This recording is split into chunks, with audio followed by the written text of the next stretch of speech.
हमारे झालदा शहर पे एक्चुअली ये देखा जाए तो बंगाल है, लेकिन यहाँ पे बहुत सारे बिहारी भरे हुए हैं। लेकिन छठ पूजा में ही समझ में नहीं आता है कि भाई कौन बंगाली है कौन बिहारी है। यहाँ पे जिसके जिसके घर में छठ हो रहा है, लोग दूर से बोल अरे सारे ये बिहारी है। वो तो पता नहीं, हम तो आज तक साला बंगाली समझते थे इसको। बिहारी निकला बे, ये तो अपना जात वाला है, बिरादरी वाला है। सब बात है भाई, ये होता बात। तो भाई पता चल जाता है यहाँ से बिहारी कौन बंगाली कौन क्या है। बट आजकल तो भाई बंगाल में भी बहुत सारे छठ होने लगे हैं, बहुत लोग करने लगे हैं। इसका महत्व तो बढ़ता जा रहा है बहुत ज़्यादा। छठ पूजा का भाई अनोखा है, खासकर ठेकुआ खाने को जो मिलता है। दोस्तों छठ पूजा बिहारियों का बहुत ही बड़ा और पवित्र त्यौहार है, सबको पता है, और ये एक संस्कृति है। तो भाई लेकिन मेरा मानना है कि ये पूजा लोगों का रिश्तों को भी मजबूत बनाता है, क्योंकि लोग मिलजुल के काम करते हैं। भले ही कितने भी झगड़े हुए हों, कितना ईर्ष्या वगैरह हो, आसपास के रिश्तेदार पड़ोसी जो भी हो, दूर दूर से लोग आते हैं फैमिली वाले, और साथ में मिलकर ये पूजा करते हैं और साथ देते हैं। तो भाई ये खुशी का त्यौहार है। लेकिन भाई छठ के घाट में मैंने ऑब्जर्व किया, मैंने क्या देखा कि भाई जितने जगह नहीं होते उससे ज़्यादा खचाखच भीड़ वहाँ पे मौजूद होता है। और भाई देखने वाली बात है कि भाई जो लोग छठ घाट के अंदर जो सीढ़ियों के नीचे गया हुआ है वो ऊपर नहीं आ पाते, या जो ऊपर में वो नीचे नहीं जा पाते, इतने भीड़। मैं नहा धोआ कर मस्त सुबह सुबह चला गया एकदम छठ घाट पे। मैंने नीचे जाने का पूरा ठान लिया, बट मैं इधर उधर देखता रहा, कहीं तो रास्ता है नहीं। मैं तो रास्ता ढूंढता रहा चारों तरफ, कहाँ मिले कहाँ से जाऊँ, बट जाने का कोई चांस नहीं। जहाँ पे लोग चिपका हुआ है वहीं पे बस खड़े हैं तो खड़े हैं, ना आर पा रहे, ना जा पा रहे, ना हिल पा रहे, ना ढूंढ पा रहे। इसी बीच अगर कोई रास्ता बना कर जाने का कोशिश करता है और किसी को गलती से धक्का लग जाता है, तो वो ऐसे देखते हैं एकदम बड़े बड़े आंखों से, जैसे पता नहीं मारपीट हो जाए वहाँ पे। बट उस समय भाई सावधानी बरतने का जरूरत है। भाई ओ अंकल जी आप हो करके भाई चुप रहना ही, सावधानी बरतिए अपना।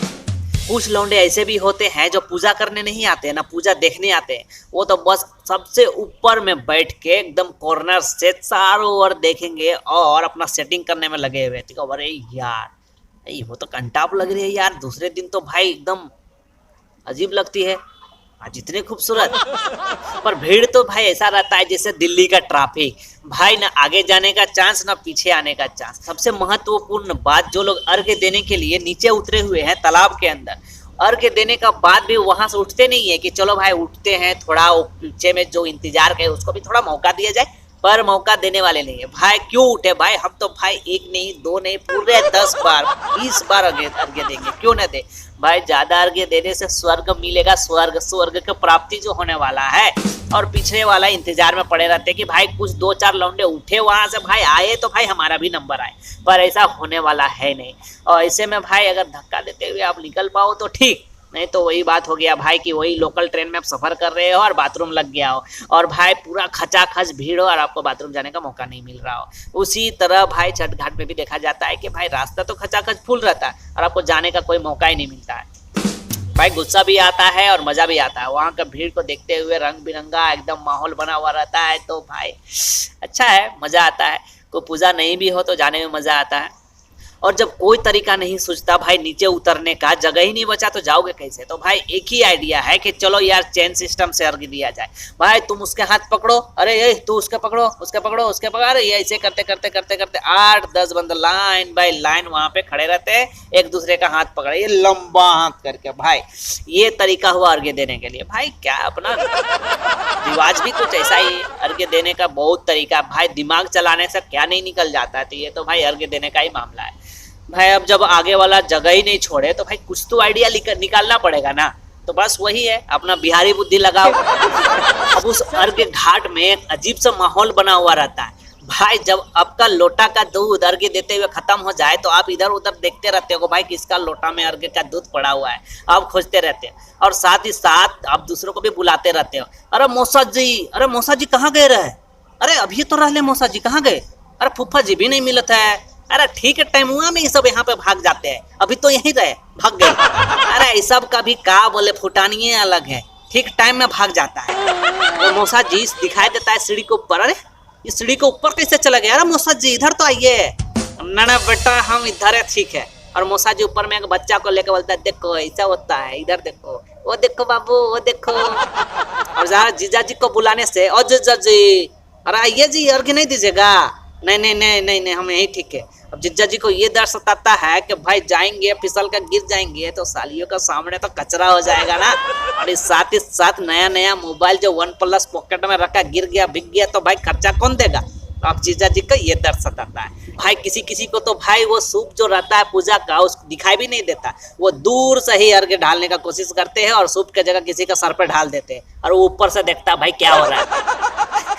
अगर आपका घर में छठ हुआ है तो भाई ठेकुआ अगर न खिलाओ तो भाई पूरे साल आपको गाली पड़ने वाला है। एक दोस्त मुझे कॉल करके बोलता है भाई ठेकुआ कब खिला रहा है। अब मैं जब उसे बोला कि भाई मेरा घर में छठ तो हुआ ही नहीं, ठेकुआ किस बात का, बोलता क्यों तू बिहारी नहीं है। अब उसे कौन समझाए कि हर बिहारी का घर छठ नहीं होता भाई, क्या बता।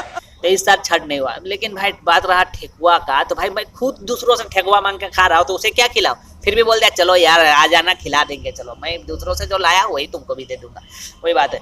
भाई ठेकुआ तो बनता है। दो जो फ्रेंड कभी आपको कॉल नहीं किया है, जो आपसे मिलने नहीं आया है, जो आपसे बात नहीं किया, वो भी बोलता है कि भाई ठेकुआ खिला, तो भाई चलो यार ठेकुआ तो खिलाने का चीज़ है, चलो खिला देते हैं भाई। लेकिन एक बात देखा जाए कि ठेकुआ एक ऐसा चीज़ है जो रिश्ता को बांध के रखता है, वो दोस्ती हो या फैमिली मेम्बर्स हो या रिश्ता तो मजबूत होता है, आप भी मान लो ये बात।